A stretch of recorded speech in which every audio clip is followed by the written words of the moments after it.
Tak sengaja aku berpapasan dengan Rio saat keluar dari lobi apartemen. Ia cukup terkejut dengan kehadiranku. Ngapain di sini, Ra? Kamu dari unitku? Tanyanya dengan nada yang terdengar kikuk. Apa ia menyembunyikan sesuatu di dalam unitnya? Sehingga ia terlihat ketakutan seperti sekarang ini. Aku mengerutkan alis dan menatapnya dengan tatapan tak suka. Tak kuindahkan pertanyaannya. Sehingga ia terlihat marah. Ra, kok kamu sekarang berubah sih?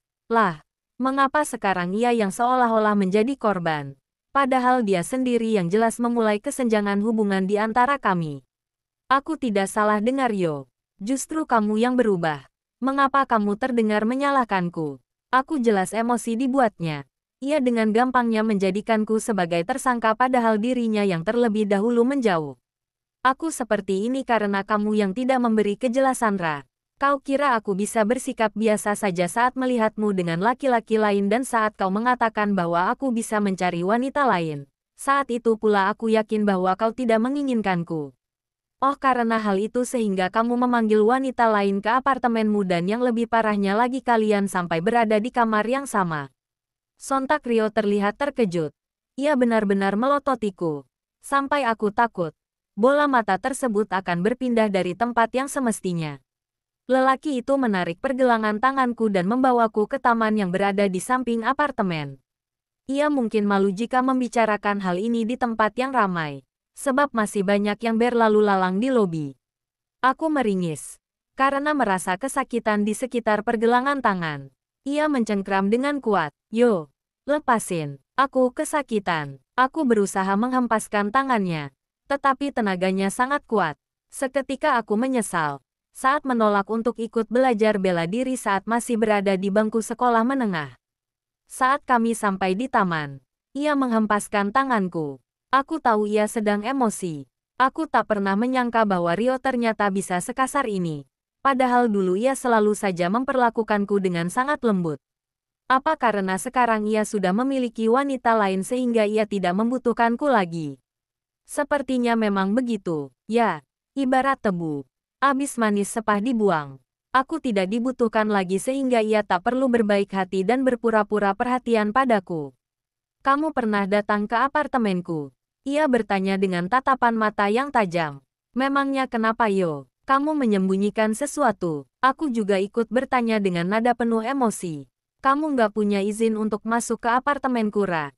Aku kan sudah pernah bilang. Kamu hanya boleh datang di hari tertentu saja. Ia mengacak rambutnya kesal. Memangnya kenapa kalau aku masuk ke apartemen kamu, Yo? Kamu menyembunyikan sesuatu kan? Salah siapa yang tidak mengganti password pintu? Aku mencarimu. Tapi kamu malah menghilang bagai ditelan bumi. Kamu memperkerjakan asisten dan tak lagi menghubungiku tentang kerja sama kita. Apa hanya karena masalah sepele membuatmu marah dan cuek denganku? Aku mendongak dan mengerjapkan mata. Berusaha menahan air mata agar tidak menetes ke pipi. Aku punya alasan tersendiri. Karena kamu punya wanita lain kan, Yo? Todongku langsung. Ia terdiam membuatku semakin yakin. Yo, aku kira kamu bisa menunggu. Aku kira kamu memang bersungguh-sungguh denganku. Tapi kenyataannya apa? Kamu malah bermain dengan wanita lain. Ra, jangan menuduhku yang tidak-tidak. Suara desahanmu saja sudah membuatku yakin, Yo. Apa perlu aku bertanya padamu? Apa yang kalian lakukan di hari Jumat sore? Aku tak sengaja berkunjung dan aku menemukan sepatu perempuan. Bukan hanya itu saja. Pakaian perempuan itu tergeletak di lantai. Apa kamu bisa mengelak lagi? Kamu mau bilang kalau itu bukan kamu? Kalau yang di kamar kamu itu orang lain?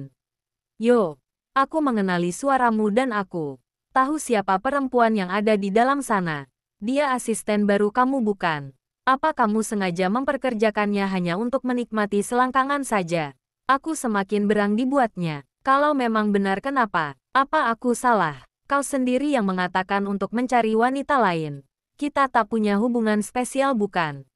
Kita hanya terjebak di hubungan tanpa status yang tak jelas. Kamu sendiri yang mengatakan itu. Lalu mengapa saat aku mendapat wanita lain kau justru mempertanyakannya? Ia mendengus dan aku terdiam. Aku memang salah. Ya, aku salah memilih laki-laki. Dan lagi, Ra, mengapa aku harus menjaga keperjakaanku saat aku tahu kamu sudah tak perawan? Pupil mataku melebar. Apa aku salah dengar? Mengapa mulut Rio begitu kasar? Apa selama ini dia berpikir hal yang kurang rasional seperti tadi? Kurang adil rasanya. Saat aku menjaga keperjakaanku untuk mendapatkan kamu yang sudah tidak suci. Ia melanjutkan perkataan yang benar-benar membuatku lepas kendali. Cukup Rio. Kalau kamu tidak tahu kehidupanku, jangan pernah mengatakan hal-hal yang tidak sesuai. Kamu hanya tahu sedikit cerita kehidupanku. Jadi jangan sok tahu tentang keseluruhan fakta tentang aku. Perawan atau tidaknya diriku. Hanya mantan suamiku dan suamiku kelak yang mengetahui. Aku memang pernah menikah. Tetapi bukan berarti kesucianku juga ikut terenggut. Jangan menjadi manusia bodoh dan hanya menyimpulkan sesuatu yang kamu lihat saja. Karena yang kamu lihat belum semuanya. Kamu belum tahu semua tentang diriku. Aku menghela napas kasar. Yo, aku berharap ini pertemuan terakhir kita. Jika suatu hari kita bertemu, aku mohon kamu tidak perlu menyapaku dan aku pun berusaha untuk tidak melihatmu. Kulangkahkan kakiku dengan langkah lebar-lebar. Ra, kamu akan menyesali perkataanmu. Tak akan ada lelaki yang mau menerimamu kecuali aku. Teriaknya membuat langkahku terhenti. Aku menutup mata dan setetes cairan bening pun ikut mengalir. Tanpa menoleh aku berkata, semoga kau bahagia dengan pilihanmu Yo. Terima kasih karena sudah menjadi penguatku selama masa-masa genting di kehidupanku. Bisikku dengan tulus. Rio memiliki andil yang cukup besar untukku melupakan Mas Agung. Meski hubunganku dengannya tak jelas. Tetapi aku tak menampik bahwa aku mencintainya dengan sepenuh hati. Namun, karena ia tak bisa menunggu. Sehingga ia sendiri pula yang lelah dengan diriku. Aku tidak ingin dicap sebagai wanita murahan. Apalagi belum genap setahun perceraianku dan ia sudah ingin memulai suatu hubungan. Apa menurut kaum Adam bahwa sebuah hubungan harus diresmikan terlebih dahulu? Dideklarasikan sebagai kekasih. Menurutku berpacaran di usia setua ini bukanlah hal yang lumrah lagi. Apa dia tidak bisa menunggu sedikit lagi? Kulanjutkan langkahku dengan air mata yang sudah mengalir. Aku tak ingin pulang. Jika aku pulang aku akan menangis sejadi-jadinya. Aku butuh hiburan. Tetapi aku cukup malas berada di kawasan yang ramai. Kuambil ponselku dan menghubungi seseorang yang akan kumintai bantuan. Sepertinya orang itu bisa membantuku. Agar aku bisa menghilangkan beban dalam pikiranku. Angin yang cukup dingin seketika menerpa wajahku saat aku membuka pintu rooftop apartemen setinggi 25 lantai. Ya, cukup tinggi dibanding bangunan lain yang ada di sekitarnya. Kamu tidak turun? Tanyaku saat mendengar suara langkah yang juga mengikut di belakangku. Tidak, aku akan menemanimu. Jawabnya membuatku membalikkan tubuh dan menatap ke arah laki-laki yang telah kumintai bantuan. Yan, maaf karena telah membuatmu melihat kondisiku. Tetapi aku ingin sendiri dulu. Kau kembalilah. Takut Caca bangun dan akan mencarimu. Orang yang kuhubungi tadi adalah Brian. Ia juga penghuni apartemen ini. Jika Rio berada di lantai 14, Brian justru berada di lantai 15, tepat di atas unit milik Rio. Dan mengapa aku membutuhkannya ketika ingin ke rooftop? Karena yang boleh ke rooftop hanya orang-orang tertentu yang memiliki kartu penghuni apartemen. Mengapa seperti itu? Karena pihak apartemen tak ingin orang lain memanfaatkan dan menggunakan fasilitas yang ada di sini. Rooftop apartemen ini berbeda dari apartemen lainnya. Di sini cukup bersih dan terawat. Ada banyak tanaman dan juga beberapa alat untuk melakukan barbecue jika penghuni apartemen ingin melakukan sebuah acara makan-makan. Caca tidak akan bangun Ra.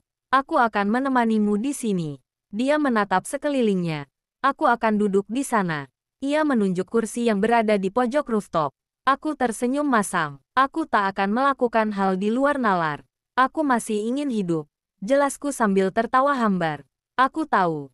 Tetapi aku hanya ingin memastikan pasienku baik-baik saja. Kukerutkan kening bingung. Pasien? Ya. Bulan depan kamu akan melakukan perawatan lagi bukan? Dan semua pasien Dokter Anggun akan dialihkan padaku. Ah, apa dia akan cuti lahiran? Brian mengangguk dan aku berohria.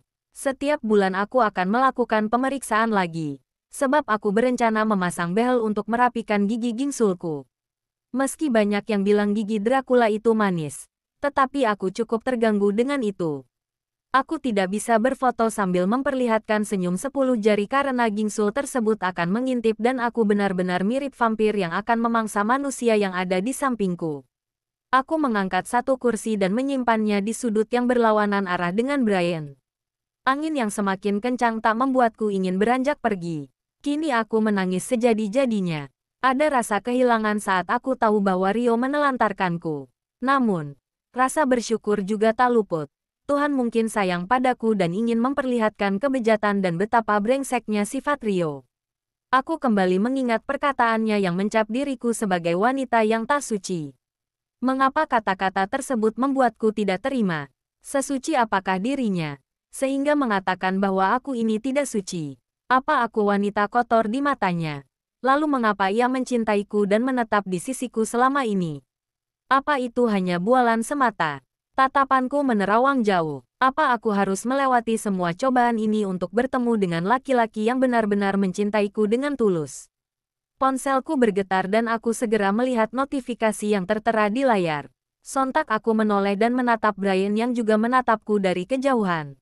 Laki-laki itu mengajakku untuk turun karena waktu semakin larut, dan tampaknya akan turun hujan. Sepertinya langit juga bersedih. Segera kuhapus sisa-sisa air mata dan segera beranjak pergi. Aku telah selesai menangisi orang-orang yang sebenarnya tidak pantas untuk ditangisi. Rio bukan lelaki yang tepat dan dia pula lelaki brengsek. Kalimat tersebut sengaja selalu kusebutkan dalam hati, untuk memberikan sugesti pada otakku. Aku tidak akan mengatakan kalimat agar kau berhenti menangis, karena aku tahu bagi perempuan, tangisan adalah cara yang tepat untuk mengeluarkan emosi.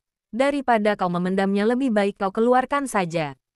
Keluarkan semuanya sampai kau puas. Lakukanlah sampai air matamu habis untuk menangisi sesuatu hal yang membuatmu bersedih. Aku tak tahu apa yang menjadi penyebabnya. Tetapi saranku jangan pernah menjadi lemah karena masalah tersebut. Kau berhak bahagia. Kalimat Brian bukannya membuatku tenang. Malah kalimat tersebut membuatku semakin bersedih karena aku sadar bahwa aku memang lemah. Apa kau perlu kuantar pulang? Tawarnya yang segera kubalas gelengan kepala. Tidak perlu. Tidak baik meninggalkan Caca sendirian. Kau yakin bisa pulang sendiri? Ya, aku bukan anak kecil lagi. Kontrakanku tak jauh. Cuma perlu jalan kaki selama 5 menit saja. Aku berusaha tersenyum agar ia tak lagi khawatir. Bukan masalah itu, Ra. Takutnya kamu melakukan hal-hal yang frontal. Misalnya gigitin pejalan kaki. Aku tidak mau ya. Jadi wali kamu di kantor polisi. Ia tertawa membuatku mendengus kesal. Memangnya aku anjing gila yang gigitin orang secara random gitu? Ucapku sambil mengerucutkan bibir. Ya bisa saja kan. Ia mengedikkan bahu membuatku semakin manyun.